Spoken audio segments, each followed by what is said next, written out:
மத்தேயு 3ஆம் அதிகாரத்தை யோவான் ஸ்நானகனுடைய அதிகாரம் என்று சொல்லலாம். மத்தேயு 3ஆம் அதிகாரத்தை மிக முக்கியமான பல செய்திகளை உள்ளடக்கி பிரசங்கிக்கிற ஒரு மகா பெரிய தீர்க்கதரிசியின் பிரசங்க குரல் என்று அழைக்கலாம். யூதேயாவின் வனாந்தரத்திலே அவன் தன்னுடைய ஊழியத்தை செய்து வந்தான். இந்த மத்தேயு 3ஆம் அதிகாரத்தை 2 பகுதிகளாக பிரிக்கலாம். ஒன்று, யோவானின் செய்தியும் அவன் கொடுத்த ஞானஸ்தானமும். 2, இயேசுவின் ஞானஸ்தானமும் அவர் செய்தியும். இந்த அதிகாரத்தில் 2 பேர் மிக முக்கிய நபர்கள். ஒரு பக்கம் யோவான் ஸ்நானகன், மறுபக்கம் இயேசு கிறிஸ்து. ஆனால் இந்த 2 பேருக்கும் முக்கியமான ஒரு நிகழ்ச்சி ஞானஸ்தானம் எடுப்பது. யோவான் ஸ்நானகன் ஞானஸ்தானத்தை பிரசங்கிக்கிறான், ஞானஸ்தானத்தை ஜனங்களுக்கு கொடுக்கிறான். இப்படி பல மாதங்கள் இந்த ஊழியங்கள் நடந்து கொண்டு வரும் பொழுது இயேசு கிறிஸ்து யோவானிடத்தில் ஞானஸ்தானம் பெறும்படிக்கு வருகிறார். அவரும் ஞானஸ்தானம் எடுக்கிறார். ஆக இந்த அதிகாரத்தின் மிக முக்கிய நிகழ்ச்சி ஞானஸ்நானம். இது ரொம்ப முக்கியமான டாபிக். எல்லா மக்களும், கிறிஸ்தவர்களும், குறிப்பாக விசுவாசிகளும் அறிய வேண்டிய முக்கியமான தலைப்பு. யோவான் ஞானஸ்தானம் கொடுத்தான். நம்பர் 1, ஞானஸ்தானம் என்றால் என்ன? ஞானஸ்தானம் என்பது எது? ஞானஸ்தானத்தை குறித்து கேள்விப்பட்டிருக்கிறோம், சொல்லி இருக்கிறாங்க, பார்த்துருக்கிறாங்க, எடுத்திருக்கிறோம். ஞானஸ்தானம் என்றால் என்ன? நம்பர் 1, ஞானஸ்தானம் என்பது ஒரு புதிய ஏற்பாட்டு உபதேசம். 2, ஒரு புது உடன்படிக்கையின் அடையாளம். சொல்லுங்க பாப்போம். நம்பர் 3, விசுவாசத்தின் அடையாளம். நம்பர் 4, பாவம் மன்னிக்கப்பட்டதின் அடையாளம். 5, தேவனோடு ஒப்புரவாகுதலின் அடையாளம். 6, பாவத்துக்கு மரித்து நீதிக்கு பிழைத்ததின் அடையாளம். 7, இயேசுவை ஏற்றுக்கொண்டதற்கு அடையாளம். எல்லாரும் சேர்ந்து படிங்க இப்போ. ஞானஸ்தானம் என்றால்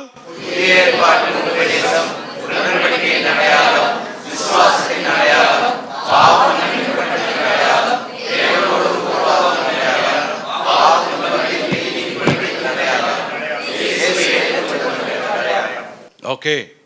ஞானஸ்தானம் வேதத்தில் உள்ள பல அடையாளங்கள்ல அதுவும் ஒன்று. இப்போ வேதத்தில் ஞானஸ்தானம் புதிய ஏற்பாட்டில் தான் இருந்துச்சா, புதிய ஏற்பாட்டில் தான் முதல் முறை வந்துருச்சா அப்படின்னா பழைய ஏற்பாட்டு காலத்தில் இருந்துச்சு.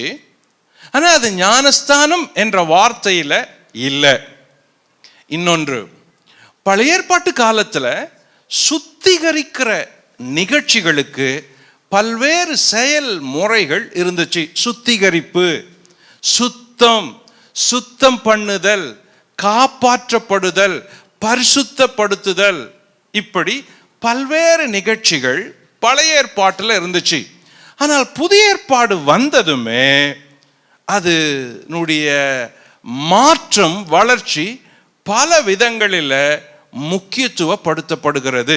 புதிய ஏற்பாடு வந்ததுமே ஞானஸ்தானன்ற ஒன்று புதிய ஏற்பாட்டில் ஆரம்பிக்கிற ஒரு பெரிய நிகழ்ச்சியாக இருக்குது. புதிய ஏற்பாட்டில் முதல் ஊழியனா பிரசங்கியா வர யோவான் ஸ்நானகன் செய்த பெரிய ஊழியத்தில் முக்கிய நிகழ்ச்சி அவன் ஞானஸ்நானம் கொடுத்தான். சரி, ஞானஸ்தானம் என்றால் உண்மையில் என்ன பொருள்? கவனிங்க, புதிய ஏற்பாட்டில் பேப்டைஸ், பேப்டிசம் என்ற வார்த்தை பேப்டிசோ என்ற கிரேக்க வார்த்தையிலிருந்து வருவதாகும். பழைய ஏற்பாடு முழுசும் எபிரேய மொழியில் எழுதப்பட்டது. புதிய ஏற்பாடு முழுசும் கிரேக்க மொழியில் எழுதப்பட்டது. சொல்லுங்க பாப்போம். பழைய ஏற்பாடு முழுதும், புதிய ஏற்பாடு முழுசும் கிரேக்க மொழியில. புதிய ஏற்பாடு படிக்கிறப்போ ஈப்ருவை தேடக்கூடாது. ஏன்னா புதிய ஏற்பாடு முழுசும் கிரேக்க மொழி, அதுக்கு தான் நீங்க மூல மொழியில போய் அர்த்தத்தை கிரேக்க மொழியில தேடணும். பழைய ஏற்பாடு முழுசும் எபிரேய மொழி. அப்போ பழைய ஏற்பாடு முழுசும் உங்களுக்கு மொழியில பொருள் வேணும்னா எபிரேய மொழியில தான் தேடணும். இப்போ புதிய ஏற்பாடு கிரேக்க மொழியில எழுதப்பட்டது. இந்த கிரேக்க மொழியில பாப்டிசோ என்ற வார்த்தைக்கு பொருள் முழுகுதல் என்று அர்த்தம். இம்மர்ஸ் அல்லது டீப் அண்டர் என்று பொருள். சோ பாப்டிசோ சொல்லுங்க பாப்போம். அதான் கிரேக்க வார்த்தை. பாப்டிசோ என்ற வார்த்தைக்கு பொருள் முழுகுதல் அப்படின்னு அர்த்தம். சோ ஞானஸ்தானம் ஏன்? ஞானஸ்தானம் ஏன்? ஞானஸ்தானம் ஏன் எடுக்கணும் அப்படின்னா, நம்பர் 1, ஆவிக்குரிய வாழ்க்கையில் ஒரு அடையாளத்தின் துவக்கம் ஞானஸ்தானம். ஒருவன் தன் இயேசுவை ஏற்றுக்கொண்ட பிறகு அவன் ஆவிக்குரிய வாழ்க்கையில ஒரு புதிய அத்தியாயத்தை தொடங்குறான். அந்த துவக்கத்திற்கு அடையாளம் ஞானஸ்தானம். நம்பர் 2, இயேசு கிறிஸ்துவோடு இருக்கும் உடன்படிக்கையின் உறவுக்கு அடையாளம் ஞானஸ்தானம். 2 பேரும் உடன்படிக்கை பண்றோம். இயேசு நம்மோட இரத்தத்தினாலான புது உடன்படிக்கை பண்ணாரு. இயேசுவின் இரத்தத்தினால நாம் கழுவப்படும் பொழுது அவரோடு கூட உடன்படிக்கை பண்றோம். இயேசுவே, எனக்காக நீ ரத்தம் சிந்தினீர், நான் உம்மை ஏற்றுக்கொண்டு உமக்காக வாழ்வேன். இது ஒரு உடன்படிக்கை. சோ இயேசுவோடு கூட செய்யும் உடன்படிக்கையின் அடையாளம். அந்த அடையாளத்துக்கு காரணமா நான் இயேசுவை போல மரிச்சு இயேசுவை போல உயிர்த்தெழுறேன் அப்படின்னு சொல்லி ஞானஸ்தானத்தை எடுக்கிறோம். சோ அது ஒரு அடையாளம். நம்பர் 3, இயேசு கிறிஸ்துவை தீவிரமா பின்பற்ற கீழ்ப்படிந்து எடுக்கும் முதல் படி ஞானஸ்தானம். நான் இயேசுவை தீவிரமா பின்பற்ற போறேன், சிலுவையை சுமந்து அவருக்கு பின்னால போறேன் அப்படின்ற முடிவுக்கு அடையாளமா இருப்பது ஞானஸ்தானம். நம்பர் 4, இயேசு கிறிஸ்துவுக்குள்ளான புது வாழ்வின் கொண்டாட்டம். ஒருவன் கிறிஸ்துவுக்குள் இருந்தால் புது சிருஷ்டியா இருக்கிறான். அந்த புது சிருஷ்டி அந்த கொண்டாட்டமா அவன் தொடங்குற இடம் ஞானஸ்தானம். ஏன் தெரியுமா? நான் பாவி, என் பாவங்கள்ல அறிக்கை செஞ்சேன், என் பாவங்களை இயேசு மன்னிச்சிட்டாரு, அவர் மரிச்சாரு, அதே போல நான் பாவங்களுக்கு மரிக்கிறேன், அவர் உயிரோடு எழும்பிட்டாரு, அதே போல நானும் உயிரோடு எழும்பிடுறேன் அப்படின்னு சொல்ற ஒரு செலிப்ரேஷனுக்கு அடையாளம் ஞானஸ்தானம். நம்பர் 5, ஆவிக்குரிய வாழ்க்கையில் உள்ளான மாற்றத்தை வெளிப்புறம் காட்டும் புறம்பான அடையாளம். Inward outward. அந்த இன்வர்ட் சேஞ்ச் இருக்கு பாருங்க, உள்ளான மாற்றம். அதை எப்படி வெளியே காட்டுறது? அந்த வெளியே காட்டுற அடையாளம் இருக்குதே, உள்ளான மாற்றத்தை வெளியே சொல்ற அடையாளம், அதான் ஞானஸ்தானம். சோ நம்பர் 6, இயேசு கிறிஸ்துவின் மரணம், அடக்கம், உயிர்த்தெழுதல் இவைகளை விசுவாசிப்பதின் அடையாளம் ஞானஸ்நானம். நம்பர் 7, பழைய வாழ்க்கையின் வழியை கைவிட்டு கிறிஸ்துவுக்குள்ளான புது வாழ்க்கையை அமைத்துக் கொள்வதற்கான ஒரு வெளிப்படையான அடையாளம். பழைய வாழ்க்கை போயிடுச்சு, புது வாழ்க்கை நான் தொடங்குறேன். இதுக்கு வெளிப்படையான ஒரு அடையாளம் நான் ஞானஸ்தானம் எடுத்துட்டு தொடங்குறேன், அதான் அடையாளம். ஸோ ஞானஸ்தானம் எதுக்கெல்லாம் அடையாளம் அப்படின்னு சொல்லுது. ஆனா ஞானஸ்தானம் எதுக்கெல்லாம் அடையாளம் இல்லை அப்படின்னா, ஞானஸ்தானம் திரும்ப புதுப்பித்தல் அல்ல, ரீடெடிகேஷன் செய்வது அல்ல.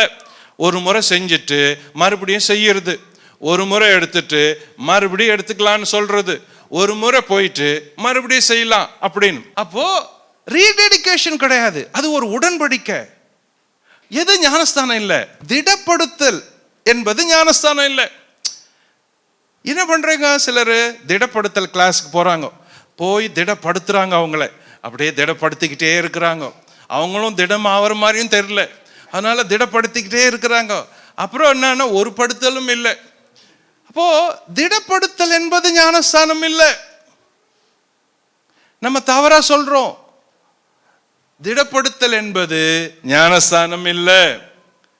நம்பர் 10, ஞானஸ்தானம் என்பது ஒரு சபையின் உபதேசம் அல்ல.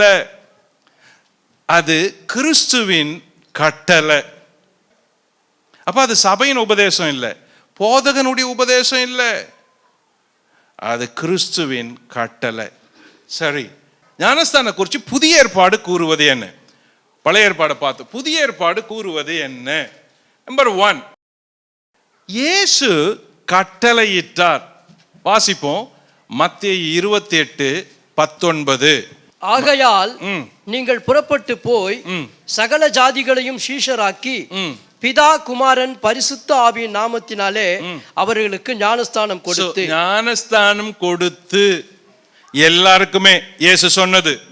ஓகே, நம்பர் 2, இயேசு கிறிஸ்து ஞானஸ்தானம் எடுத்து மாதிரியை காட்டினார். என்ன மாதிரி? இயேசு கிறிஸ்து ஞானஸ்தானம் எடுக்கணுமா? தேவையே இல்லையே, ஆனா எடுத்தாரு. ஞானஸ்தானத்தை பெறுவதற்கு இயேசு கலிலேயாவை விட்டு யோர்தானுக்கு அருகே அவனிடத்தில் வந்தார். வாசிப்போம், மத்தேயு 3:13. அப்பொழுது யோவானால் ஞானஸ்தானம் பெறுவதற்கு இயேசு கலிலேயாவை விட்டு யோர்தானுக்கு அருகே அவனிடத்தில் வந்தார். எங்கிருந்து? கலிலேயாவை விட்டு யோர்தானுக்கு வந்தார். 135 கிலோமீட்டர் அவரு பயணம் பண்ணி யோவானுகிட்ட வராரு. கலிலேயாவை விட்டு இருக்கா உங்க வசனத்துல? கலிலேயா அவருடைய சொந்த ஊர். சொந்த ஊர் மேல தூரம் இருக்குது கலிலேயா. கீழே யூதேயாவும் அவன் யோவான் செய்யற ஊழியம் செய்யற யோர்தான் நதி கரை அங்க ஓரத்துல. அப்போ அவர் அந்த ஊர்ல எடுக்கல, அங்கிருந்து ஞானஸ்தானம் எடுக்கிறதுக்கு யோவான் கிட்ட வராரு. அப்போ இயேசு மாதிரியை காட்டினார். 3, இயேசுவை விசுவாசித்து ரட்சிக்கப்படுவர்களுக்கு அடையாளம் ஞானஸ்நானம். வாசிப்போம், மார்க் 16:16. விசுவாசம் உள்ளவனாகி ஞானஸ்தானம் பெற்றவன் ரட்சிக்கப்படுவான். அப்ப இங்க பாருங்க, விசுவாசம் ரொம்ப முக்கியம். விசுவாசித்துட்டு அமைதியா இருக்க முடியாது. விசுவாசித்துட்டு உடனே என்ன செய்யணும்? ஞானஸ்தானம் எடுக்கணும். அப்படி செய்யறான் பாருங்க, அவன் தான் ரட்சிக்கப்பட்டதுக்கு அடையாளம். அப்போ விசுவாசிக்கிறது, விசுவாசித்தத அந்த ஆக்ஷன்ல காட்டுறது, செயல்ல காட்டுறது. நான் விசுவாசிச்சேன் இயேசுவை அப்படின்னு எப்படி அடையாளமா காட்டுறது? ஞானஸ்தானத்தை எடுத்து காட்டினா அவன் தான் ரட்சிக்கப்பட்டவன். சோ அடையாளம். நம்பர் 4, மனம் திரும்பிய பின் பாவ மன்னிப்பின் அடையாளமாக இருப்பது ஞானஸ்நானம். அப்போஸ்தலர் 2:38. வாசிப்போம். பேதுரு அவர்களை நோக்கி, நீங்கள் மனம் திரும்பி ஒவ்வொருவரும் பாவ மன்னிப்புக்கென்று இயேசு கிறிஸ்துவின் நாமத்தினாலே ஞானஸ்தானம் பெற்றுக் கொள்ளுங்கள். என்ன சொன்னார் அவரு? மனம் திரும்பி இயேசு கிறிஸ்துவின் நாமத்தினாலே ஞானஸ்தானம் பெற்று. ஞானஸ்தானம் எடுக்கிறதுக்கு என்ன ஸ்டெப்ஸ் எல்லாம் யூஸ் பண்ணார் பாருங்க. மனம் திரும்பணும், திரும்பி பாவத்தை அறிக்கை செய்யறது, அப்புறம் ஞானஸ்தானம் எடுக்கணும். அந்த மாற்றம். சோ ஞானஸ்தானத்துக்கு டைரக்டா வர முடியாது, நேரா வந்து யாரும் எடுக்க முடியாது. அப்போ ஞானஸ்தானம் ஒருத்தர் எடுக்கிறாங்கன்னா மனம் திரும்பணும், பாவத்தை அறிக்கை செய்யணும், தவறுகளை ஆண்டவர் இடத்துல சொல்லி ஒத்துக்கிட்டு ஆண்டவரே என்னை மன்னியோன்னு கேட்டு அந்த மன்னிப்பு பெற்ற பிறகு அடையாளமா ஞானஸ்தானம் எடுக்கணும். ஸோ இது பேதுருடைய பிரசங்கத்துல சொன்னது. நம்பர் 5, பரிசுத்த ஆவியின் வரத்தை பெற்றுக்கொள்ள ஞானஸ்தானம் அவசியம். பாருங்க, அதே அப்போஸ்தலர் 2:38, அப்போஸ்தலர் 19:3-6 வாஸ்தா, இயேசுவின் நாமத்தினாலே ஞானஸ்தானம் பெற்றுக்கொள்ளுங்கள், அப்பொழுது ஆவியின் வரத்தை பெறுவீர்கள். ஸ்டெப் பை ஸ்டெப்பா சொல்றாரு பாருங்க. மனம் திரும்புறீங்க, பாவத்தை அறிக்கை செய்றீங்க, ஞானஸ்தானம் எடுக்கிறீங்க, சுத்திகரிப்பு நடக்குது, பரிசுத்த ஆவியானவர் வருவாரு. அவர் வந்துட்டா சும்மா இருக்க மாட்டாரு, உங்களுக்கு வரங்களை கொடுப்பாரு. அப்போ வரங்களை பெறறதுக்கு நம்ம சில படிகளை கடந்து வர வேண்டியது இருக்குது. அப்போ இங்க பரிசுத்த ஆவியின் வரத்தை பெறுவதற்கு முன்னால நம்ம சுத்திகரிக்கப்பட்டு பாவம் மன்னிக்கப்பட்டு கழுவப்பட்டு ஞானஸ்தானம் எடுத்திருந்தா பரிசுத்த ஆவியானவர் உள்ள வர்றதுக்கு வசதியா இருக்குது. அவரும் கிரியை செஞ்சு வரங்களை கொடுக்கறதுக்கு வசதியா இருக்குது. ஓகே, நம்பர் 6, பாவங்கள் போக்கி கழுவப்படுவதின் அடையாளம் ஞானஸ்தானம். நீ எழுந்து கர்த்தருடைய நாமத்தை தொழுது கொண்டு ஞானஸ்தானம் பெற்று உன் பாவங்கள் போக கழுவப்படு என்றான். அப்போஸ்தலர் 22:16 என்ன சொல்லுது தெரியுமா? கர்த்தர் நாமத்தை தொழுது கொள்ளு, ஞானஸ்தானம் எடு, பாவங்கள் போக கழுவப்படு. அப்போ ஞானஸ்தானம் எடுப்பது நம்முடைய பாவங்களை கழுவுகிறது, சுத்திகரிக்கிறது, பரிசுத்தப்படுத்துகிறது, நம்மளை மாற்றுது. அதுதான். ஸோ நம்பர் 7, கர்த்தருடைய நாமத்தை தொழுது கொள்வதற்கு ஞானஸ்தானம் ஒரு அடையாளம். நாமத்தை தொழுது கொள்வதற்கு ஏன் ரொம்ப பேர் கர்த்தரை தொழ முடியல? ஏன்னா கரையோட அந்த பாவ மன்னிப்பு இல்லாம, பாவத்தை அறிக்கை செய்யாம யாருன்னா இருந்தா இயேசுவை தொழுது கொள்ள முடியாது. உலகத்துல எவ்வளவு பேர் இருக்கிறாங்களே, ஏன் இயேசு கிட்ட வர முடியல? ஏன்னா அந்த கழுவுதல் இல்லாம, சுத்திகரிப்பு இல்லாம இயேசுவை நெருங்க முடியல. அதனால தான் தூரவே இருக்கிறாங்க, அதனால தான் கிட்ட வரமாட்டாங்க. அதனால தான் எவ்வளோ பேர் ஞானிகள், அறிவாளிகள், அரசியல்வாதிகள் கூட இயேசுவை தொழ முடியாததுக்கு காரணம் என்னன்னா, சுத்திகரிப்பு இல்லாம, சுத்தம் இல்லாம, கழுவப்படாம, இயேசுவை நம்பாம, அறிக்கையிடாம, நான் பாவின்னு ஒத்துக்கொள்ளாம, பாவத்தை அறிக்கை பண்ணாம இயேசுவை தொழ முடியாது. அதனால தான் அவங்களால தொழ முடியல. ஸோ கர்த்தருடைய நாமத்தை தொழுது கொள்ள நம்ம சுத்தமாக பாவங்கள் போக்க கழுவப்படணும். நம்முடைய ஞானஸ்தானம் கிறிஸ்துவின் மரணத்துக்குள்ளாக அவரோடு அடக்கம் பண்ணுவதின் அடையாளம். கிறிஸ்து மரிச்சாரா, அவரோடு கூட மரிப்பது. அவருடைய மரணத்துக்குள்ளாகும் ஞானஸ்தானத்தினாலே கிறிஸ்துவோடு கூட அடக்கம் பண்ணப்பட்டோம். ரோமர் 6:3. ஓகே, அப்ப கிறிஸ்து மரிக்கிறாரு, அதே போல நம்ம பழைய வாழ்க்கையை மரிக்கிறதுக்கு அடையாளம் ஞானஸ்தானம். நம்பர் 9, கிறிஸ்துவின் உயிர்த்தெழுதலுக்கான அடையாளம். பிதாவின் மகிமையினாலே கிறிஸ்து மரித்தோரிலிருந்து எழுப்பப்பட்டது போல நாமும் புதிதான ஜீவனுள்ளவர்களாய் நடந்து கொள்ளும்படிக்கு ஞானஸ்நானத்தினாலே அவரின் உயிர்த்தெழுதலின் சாயலில் இணைக்கப்பட்டோம். ரோமர் 6:4-5. ஆனா கவனிக்க வேண்டியது, கிறிஸ்து உயிர்த்தெழுதலின் அறிக்கை பண்ணப்படுவது ஞானஸ்தானம். அவரின் உயிர்த்தெழுதலின் சாயல்ல இணைக்கப்படுறது ஞானஸ்தானம். நம்பர் 10, கிறிஸ்துவை தரித்து கொண்டதற்கான அடையாளம். கலாத்தியர் 3:27 வாசிங்க. ஏனெனில் உங்களில் கிறிஸ்துவுக்குள்ளாக ஞானஸ்நானம் பெற்றவர்கள் எத்தனை பேரோ அத்தனை பேரும் கிறிஸ்துவை தரித்து கொண்டீர்களே. ஞானஸ்தானம் பெற்ற என்ன நடக்குது? தரிச்சுக்கிறோமா? அப்போ ஞானஸ்தானம் பெற்றா கிறிஸ்துவை தரிச்சுக்கிறோம். எவ்வளவு மீனிங்கும் அர்த்தமும் உள்ள ஒரு காரியம் பாருங்க.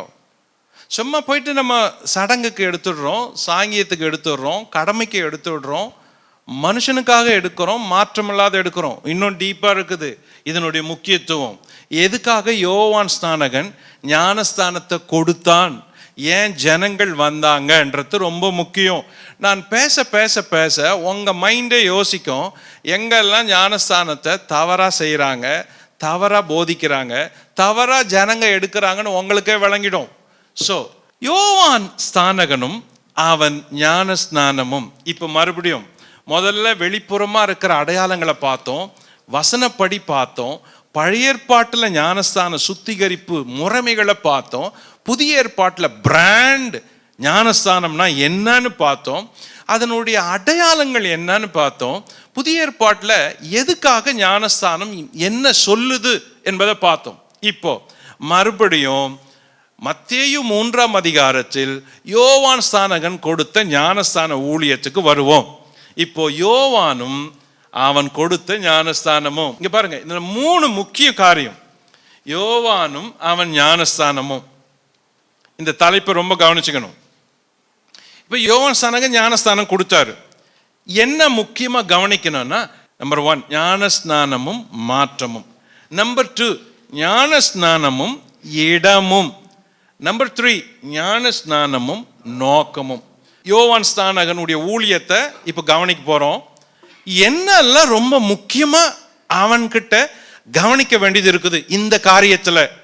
3ஆம் அதிகாரம் படிச்சோம்ல, மத்தேயு 3, மார்க்கு 1ஆம் அதிகாரம், லூக்கா 3ஆம் அதிகாரம், யோவான் 1ஆம் அதிகாரம். இந்த 4 அதிகாரத்திலையும் முக்கியமா கவனிக்க வேண்டிய சில சம்பவங்கள், செய்திகள், வார்த்தைகள் உள்ள இருக்குது.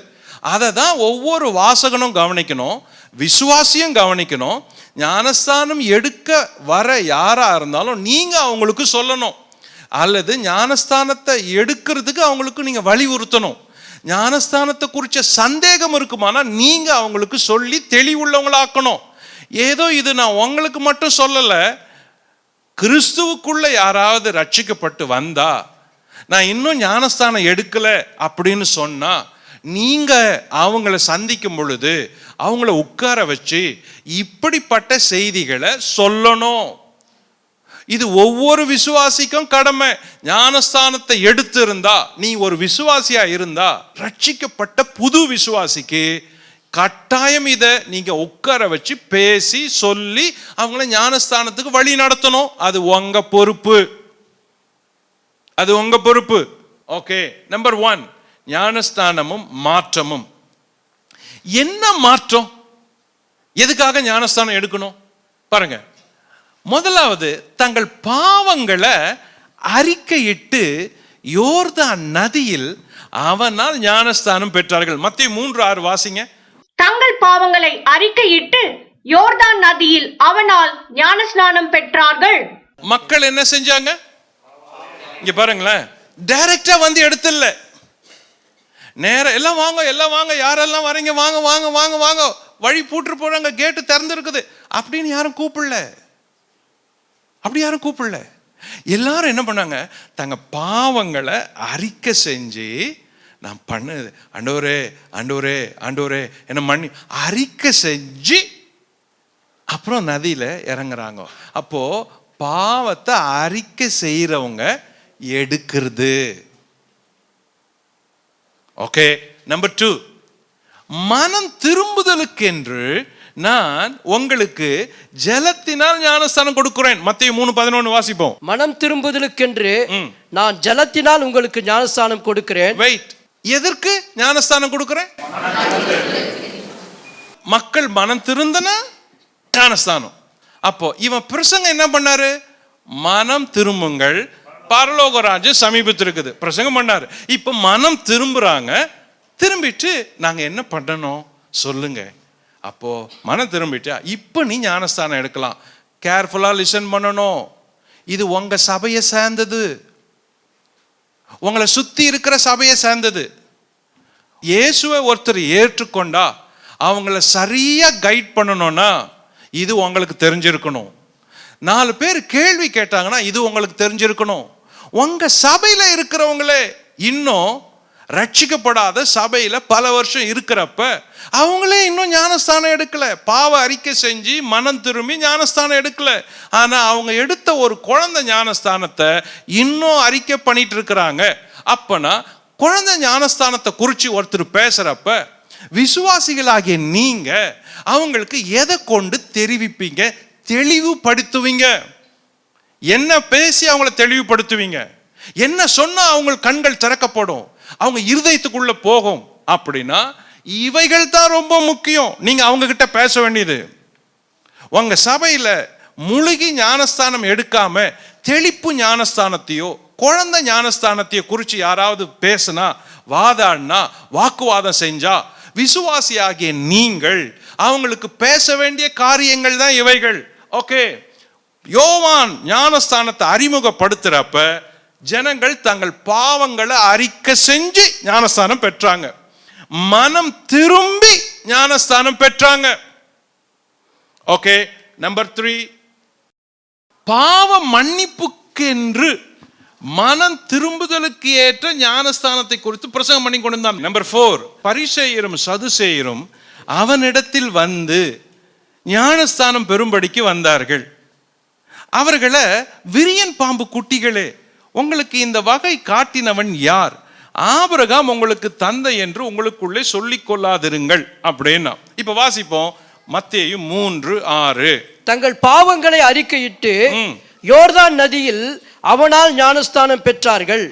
பரிசேயரிலும் சதுசேயரிலும் அநேகர் தன்னிடத்தில் ஞானஸ்நானம் பெறும்படி வருகிறதை அவன் கண்டு, லிசன், ஒரு கூட்டம் வரிசையா வந்துகிட்டே இருக்குது. அவங்க பாவங்களை அறிக்கையிட்டு உண்மையா மனம் மாறி ஞானஸ்தானம் பெறணும்னு வராங்க. அதே கூட்டத்தில் இன்னும் கொஞ்சம் பேர் சேர்ந்து வராங்க. அவங்க பரிசேயரும் சதுசேயரும் சேர்ந்து வராங்க. ஆனா அவங்கள பார்த்து இவரு, விரியன் பாம்பு குட்டிகளே, உங்களுக்கு இந்த வகை காட்டினவன் யார்? வரும் கோபத்துக்கு தப்பித்துக் கொள்ளுங்கள். ஆபிரகாம் உங்களுக்கு தகப்பன் என்று சொல்லிக் கொள்ளாதீர்கள் அப்படின்னு திட்டுறாரு. ஏன் அவங்கள திட்டணும் இவரு? அவங்க ஞானஸ்தானம் தானே பெற வந்தாங்க. எவ்வளவு சந்தோஷமா வாங்க வாங்கன்னு சொல்லி இருக்கலாமே. ஏன் அவங்கள திட்டணும்? வந்தவங்க ஒரு கூட்டம் மனம் திரும்பி பாவத்தை அறிக்கை பண்ணி உண்மையாவே மாற்றம் கண்டு ஞானஸ்தானம் பெற்றவங்க. இந்த கூட்டம் மனம் திரும்பல, ஆனா ஞானஸ்தானம் எடுக்க வந்த கூட்டம். மனம் திரும்பாதே ஞானஸ்தானம் எடுக்க வந்தாங்க இந்த சதுசேயரும் பரிசேயரும். அப்போ அவன் பார்த்து கேட்கிறான், விரியன் பாம்பு குட்டிகளே, உங்களுக்கு இந்த வகையை காட்டினவன் யார்? அப்படின்னா என்ன வகை? அவங்க என்ன நினைச்சாங்கன்னா, ஓகே எல்லாரும் எடுக்கிறாங்க, நம்மளும் எடுப்போம். நான் சதுசேயன் பரிசேயன்ற எண்ணத்திலேயே இருக்கிறேன், ஆனா எந்த மாற்றம் இல்லை, பாவத்தை அறிக்கை பண்ணல, சுத்திகரிப்பு இல்லை, நான் பாவம் மன்னிப்புக்கு எந்த முயற்சியும் எடுக்கல, ஆனா நான் ஞானஸ்தானம் எடுக்கிறேன். இப்படி நினைக்கிறவங்க இன்னொன்னு நினைச்சிருந்தாங்க, ஆபிரகாம் நமக்கு தகப்பன், அது போதும் எடுத்துக்கலாம் அப்படின்னு நினைச்சாங்க. அவங்கள பார்த்து தான் இவரு விரியன் பாம்பு குட்டிகளே அப்படின்னு கேட்கிறாரு. மனம் திரும்பாம ஞானஸ்தானம் எடுக்கிற கூட்டம் இன்னைக்கும் இருக்குது, இன்னைக்கும் இருக்குது. சிலர் ஞானஸ்தானம் எடுத்த கேட்டு பாருங்க, ஏன் ஞானஸ்தானம் எடுத்தீங்க? அந்த பொண்ணு கொடுக்குறேன்னாங்களா, ஞானஸ்தானம் எடுத்தா கொடுக்குறேன்னாங்க, அதனால எடுத்துட்டேன். அந்த பொண்ணுக்காக எடுத்துவேன், அந்த பையனுக்காக எடுத்துவோ. பொண்ணு கட்டி கொடுக்கணும்னு குடும்பத்தில் ஞானஸ்தானம் எடுத்துவங்க. மனம் மாற்றம் இல்லை, ஆனா ஞானஸ்தானம் எடுத்தது. இதுக்குத்தான் அவர் சொன்னாரு, விரியன் பாம்பு குட்டிகளே, உங்களுக்கு இப்படி ஒரு மாடல் சொன்னவன் யாரு இப்படி எடுக்கலான்னு? அப்படி சில சபைகள்ல ஆட்டுக்குட்டியை விட பாம்பு குட்டிங்க தான் அதிகமா இருக்குது. பாம்பு குட்டிங்க, அதனால தான் எங்க பாரு பாம்பா இருக்குது. படம் எடுக்கிறது பாருங்க, சிலர் படம் எடுக்கிற அவ்வளோ இருக்குது. பாஸ்டேட் கமிட்டியில் படம் எடுக்கிறாங்க, கோர்ட் வரைக்கும் போறாங்க, கயிறு பிடிச்சி அடிக்கிறாங்க, இழுக்கிறாங்க. பாம்புங்க தான் உள்ள நடமாடுது. மனம் மாற்றம் இல்லாம ஞானஸ்தானம் எடுத்தா பாம்புகள் தான் வளரும், ஆடுகள் வளராது. இன்னொன்னு நினைச்சாங்க, நம்ம ஆபிரகாம் பிள்ளைங்க அப்படின்னு நினைச்சாங்க அவங்க சதுசேயரும் பரிசேயரும். அப்படின்னா என்னன்னா, ரொம்ப பேர் இன்னைக்கும் அப்படி நினைச்சிருக்கிறாங்க. நம்ம சபைங்க, நம்ம சபை எவ்வளோ முக்கியம், நம்ம சபையில் அந்த மாதிரியெல்லாம் உள்ள வரக்கூடாதுங்க. நம்ம சபை 40 வருஷத்து சபை, 200 வருஷத்து சபை. நம்ம பிஷப் என்ன சொன்னாரு, நம்ம மாடரேட்டர் என்ன சொன்னாரு, நம்ம போப் என்ன சொன்னாரு, நம்ம கட்டி காக்கணும் இல்லை புதுசா வந்தவங்க. சரி, இப்படி மத வைராக்கியம், சபை வைராக்கியம், டினாமினேஷன் வைராக்கியத்தில் இருக்கிறவங்க கூட அன்னைக்கு இருந்தாங்க. நான் ஆபிரகாமின் பிள்ளைங்க அப்படின்றவங்க இருந்தாங்க. அப்ப அவன் சொன்னான், பாரு, நீ ஆபிரகாம் பிள்ளைன்னு சொல்றிய, தேவனுக்கு இந்த கல்லுகளினாலும் பிள்ளைங்களை உண்டு பண்ண வல்லவர், நீ அப்படி நினைக்காத அப்படின்னு சொன்னார். அப்போ சதுசேயரும் பரிசேயரும் ஏன் திட்டினா யோவான் ஸ்நானகன்னா, அவங்க மனம் மாற்றம் இல்லாத, ரட்சிப்பு இல்லாத ஞானஸ்தானம் எடுக்க வரிசையில வந்தவங்க. ஓகே, நம்பர் 5, மனம் திரும்புதல் என்ன? இப்ப கேட்கலாம், பிரதர் அது என்ன மனம் திரும்புதல்? மனம் திரும்புதல் என்ன பிரதர்? அது எதுக்காக அந்த ஆள் அப்படி பேசணும்? யோவான் ஸ்நானகன் மனம் திரும்புங்கள் ஏன் பேசணும்? என்ன மனம் திரும்புறதுன்னா என்ன? இந்த சந்தேகம் அன்னைக்கு இருந்தவங்ககிட்டயும் இருந்துச்சு. யாருக்கு? கியூல வந்தாங்க பாருங்க, யோர்தான் நதியில, அவங்களுக்கே இருந்துச்சு. சார், மனம் திரும்புறதுன்னா என்ன, நாங்க என்ன செய்யணும் சொல்லுங்களேன் அப்படின்னு கேட்டாங்க. Praise the Lord. Hallelujah. மத்தேயு 3ஆம் அதிகாரத்தினுடைய செய்திகள் நமக்கு எவ்வளவு ஆழமான செய்திகளை சொல்லி வருகிறது பாருங்கள். இந்த அதிகாரம் மிக சிறிய அதிகாரம் போல தோன்றலாம், ஆனால் தேவனுடைய பிள்ளையாகிய நம் ஒவ்வொருவருக்கும் இது வழிகளை, சத்தியங்களை சொல்லிக் கொடுக்கிற அதிகாரமாய் இருக்கிறது. ஆண்டவர் இயேசு ஞானஸ்தானம் எடுக்க வந்தார். அதே போல யோர்தான் நதிக்கரையில் யோவான் ஸ்நானகன் ஞானஸ்தானம் கொடுத்து தேவனுடைய குமாரனாகிய இயேசு கிறிஸ்துவின் வருகையை அறிவித்துக் கொண்டிருந்தார். ஜனங்கள் எல்லாம் கேட்டார்கள், நாங்கள் என்ன செய்ய வேண்டும், நாங்கள் என்ன செய்ய வேண்டும் என்று. அதற்கு வழிகளையும் வாழ்க்கையின் முறைகளையும் யோவான் ஸ்நானகன் கற்றுக் கொடுத்தார். பாருங்கள், ஞானஸ்தானம் எடுப்பதற்கு முன்பு மனம் திரும்ப வேண்டும், எடுத்த பிறகு வாழ்க்கையில் மாற்றம் வேண்டும். இதைதான் அந்த அதிகாரத்தில் ஜனங்களுக்கு யோவான் ஸ்நானகன் போதித்து சொல்லிக் கொடுத்தான். எனக்கு அன்பானவர்களே, ஞானஸ்தானம் எடுப்பதற்கு முன்பு என்ன செய்ய வேண்டும்? மனம் திரும்ப வேண்டும். மனம் திரும்புவது என்றால் என்ன? நம்முடைய ஆவி, ஆத்துமா, சரீரம் மூன்றையும் கர்த்தருக்கு காணிக்கையாய் ஒப்பு கொடுத்து வாழ்நாளெல்லாம் பரிசுத்தமாய் வாழ்வேன் என்று தீர்மானிப்பது. இதைதான் மனம் திரும்புதல் என்கிறோம், ரட்சிப்பு என்கிறோம், மாற்றம் என்கிறோம். ஆக யோவான் ஸ்நானகன் ஞானஸ்தானம் எடுக்க வந்த எல்லா ஜனங்களுக்கும் அந்த மனம் திரும்புதலின் செய்தியை பேசினார். உங்கள் வாழ்க்கையில இந்த மனம் திரும்புதலின் அனுபவம் உண்டா? நீங்கள் உண்மையாகவே மனம் திரும்பி இருக்கிறீர்களா? அல்லது பெயர் கிறிஸ்தவராகவோ, பெயருக்கு விசுவாசிகளாகவோ, சபைக்கு கடமைக்காகவோ போகிறவர்களாக இருக்கிறீர்களா? என்றாவது இந்த மனம் திரும்பின ஒரு அனுபவம் உங்களுக்கு உண்டா? அல்லது நான் மனம் திரும்பி இருக்கிறேன் என்ற ஒரு திருப்தி உங்களுக்குள் இருக்கிறதா? அது வரும் வரைக்கும் நீங்கள் மனம் திரும்பவில்லை என்று பொருள், அர்த்தம். ஆகவே மனம் திரும்புதல் மிக முக்கியம். நம்மை நாமே ஆண்டவருக்கு காணிக்கையாக ஒப்பு கொடுக்கிற இந்த அனுபவம் தான் மனம் திரும்புதல். அது மட்டுமல்ல, ஞானஸ்தானம் எடுக்க வந்த அந்த ஜனங்கள் யோவான் ஸ்நானகனிடம் கேட்டார்கள், நாங்கள் என்ன செய்ய வேண்டும் என்று. வாழ்க்கை முறை மாறும்படி யோவான் ஸ்நானகன் கூறியுள்ளார். நம்முடைய வாழ்க்கையில ஞானஸ்தானம் எடுத்த பிறகு வாழ்க்கையின் முறைமைகள் மாற வேண்டும். நீதியின் வழி நமக்கு வேண்டும். ஆகவேதான் இதை நீதிக்குட்படுத்தல் என்று சொல்லுகிறோம். ஞானஸ்தானம் எடுத்த பிறகு வாழ்க்கையிலே நல்ல மாற்றங்கள் இல்லை என்றால் ஆவிக்குரிய வாழ்க்கையில் வளரவே முடியாது, கனிகள் கொடுக்க முடியாது, வரங்கள் கிரியை செய்யாது, அபிஷேகம் பெருகாது. ஆக தேவனாகிய கர்த்தருக்குள் வளர நம்முடைய வாழ்க்கையில மாற்றங்கள் மிக முக்கியம். நீங்கள் ஞானஸ்தானம் எடுத்தவரா? உங்கள் வாழ்க்கையில மாற்றம் இருக்கிறதா? முன்பை விட இப்பொழுது மாறி இருக்கிறீர்களா? தீய பழக்கங்கள், கெட்ட சுபாவங்கள், உலகத்தினுடைய எல்லா பழக்க வழக்கங்கள், களியாட்டங்கள், மார்க்க பேதங்கள், வெறிகள், கொலைகள், இச்சைகள், ஆசைகள், பண ஆசைகள், இவைகளிலிருந்தெல்லாம் வேரோடு பிடுங்கப்பட்டு உங்கள் உள்ளத்திலே ஒரு தூய்மையான வாழ்க்கையை வாழ ஒப்பு கொடுத்திருக்கிறீர்களா? யோசித்து பாருங்க. இதுதான் ஞானஸ்தானம் எடுத்த பிறகு நம் எல்லாருக்கும் இருக்க வேண்டிய ஒரு வாழ்க்கை. பெரும்பான்மையான விசுவாசிகள் ஞானஸ்தானம் எடுத்த பிறகு ஒரு மாற்றத்தையும் அவர்கள் வாழ்க்கையிலே காண்பிப்பது கிடையாது. அப்படி என்றால் மனம் திரும்பி அவர்கள் ஞானஸ்தானம் எடுக்கவில்லை என்று பொருள். இன்று என் செய்தியை கேட்டுக்கொண்டிருக்கிற தேவ பிள்ளையே, 2 காரியங்கள் மிக முக்கியம். மனம் திரும்பவும் வேண்டும், மனம் திரும்ப வேண்டும். மனம் திரும்பி ஞானஸ்தானம் எடுத்த பிறகு வாழ்க்கையில் மாற்றம் வேண்டும். இந்த மாற்றம் வந்த பிறகுதான் உங்கள் ஆவிக்குரிய வாழ்க்கையில் வளர்ச்சி, பெருக்கம், மாற்றம், அபிஷேகம், கிருபை, வரங்கள் எல்லாம் செயல்படும். ஏன் நீங்கள் அதற்காக வாஞ்சிக்க கூடாது? ஏன் நீங்கள் அப்படி ஒரு மாற்றத்தை விரும்பக்கூடாது?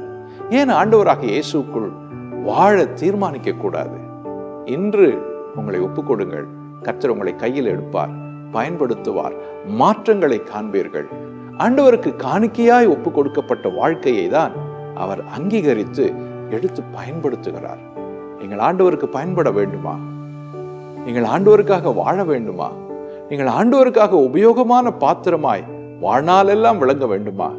மற்றவர்களுக்கு ஆசீர்வாதமான ஒரு நபராய் நீங்கள் மாற வேண்டுமா? உங்கள் வாழ்க்கையில் மாற்றம் வேண்டும்.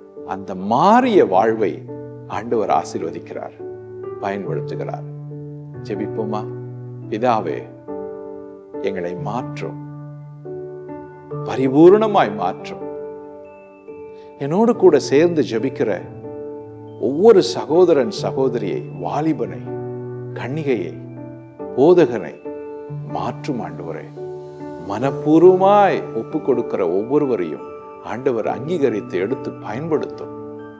அவர்கள் ஜீவியம் முழுவதிலும் உமக்கு காணிக்கையாகவும், அவர்கள் வாழ்க்கை முழுவதும் உம்முடைய அபிஷேக பெருக்கம் நிறைந்து உமக்காக வல்லமையுள்ள சாட்சிகளாய் விளங்க அவளை ஆசீர்வதியும் ஆண்டவரே. அவளை நிரப்பும். உம்முடைய அருள் மாறி அபிஷேகம் இவர்கள் மேல தங்கி இருக்கட்டும். இவளை எடுத்து பயன்படுத்தும். அநேகருக்கு ஆசீர்வாதமாய் வையும். கர்த்தராகிய இயேசு கிறிஸ்துவுக்கு உகந்த பாத்திரமாய் இவர்களை மாற்றி பரிசுத்தப்படுத்தி கிறிஸ்துவுக்காக பிரித்தெடுத்து பயன்படுத்த ஆண்டவரை முத்திரித்து கிறிஸ்துவின் மகிமைக்காக இவளை உலகத்திலே நீர் பயன்படுத்த வேண்டும் என்று உம்முடைய அடியானாகிய நான் ஜெபிக்கிறேன். இவருடைய வாழ்க்கையை உமக்கு நேராய் திருப்பிக் கொள்ளுங்க அப்பா. இவளை எடுத்து பயன்படுத்தும். ஒருவரை கூட ஆண்டவர் பயன்படுத்தாமல் இருக்கக்கூடாது. ஆண்டவரே, எங்களுக்கு நீர் இந்த ஜெபத்தை கேட்டு நீர் செய்ய போகிற மகிமையான காரியங்களுக்காக உமக்கு ஸ்தோத்திரம் அப்பா. ஸ்தோத்திரம், கோடா கோடி ஸ்தோத்திரம். இந்த நன்மைகளை எடுத்துக் கொள்ளுகிறோம். ஆசீர்வதியும். இயேசுவின் நாமத்தில் கேட்கிறோம் பிதாவே. ஆமென், ஆமென். ஆண்டவர் உங்களை எடுத்து பயன்படுத்துவார். பரிபூர்ணமாய் ஒப்பு கொடுங்கள். இந்த பாத்திரம் கர்த்தருக்கு வேண்டும், நீங்கள் ஆண்டவருக்கு வேண்டும். ஆண்டவருக்கு பரிபூர்ணமாய் ஒப்பு கொடுத்தவர்களை கர்த்தர் ஒரு நாளும் பயன்படுத்தாமல் இருக்க மாட்டார். உங்களையும் எடுத்து பயன்படுத்துவார். தொடர்ந்து இந்த செய்திகளை கேளுங்கள். மத்தேயு 3ஆம் அதிகாரத்தின் தொடர் சத்தியங்கள் நம்முடைய ஆவிக்குரிய வாழ்க்கைக்கு பெரிய மாற்றங்களையும் ஆசீர்வாதங்களையும் கொண்டு வரும். திரும்பவும் உங்களை சந்திப்பேன். God bless you. ஜனங்க பாவம் செஞ்சாங்க, பாவ அறிக்கை செஞ்சாங்க, ஞானஸ்தானம் பெற்றாங்க. நியாயமா என்ன செஞ்சிருக்கணும்? இயேசு, நான் எந்த பாவம் செய்யல, நான் உற்பவித்ததே பரிசுத்த ஆவியில, நீங்க பாவிங்க, நான் பாவி இல்ல அப்படின்னு இயேசு எடுக்காத இருந்திருக்கணும். ஆனா இயேசு ஜனங்கள் எல்லாம் ஞானஸ்தானம் பெறுகையில் இயேசுவும் ஞானஸ்தானம் பெற வந்தார்.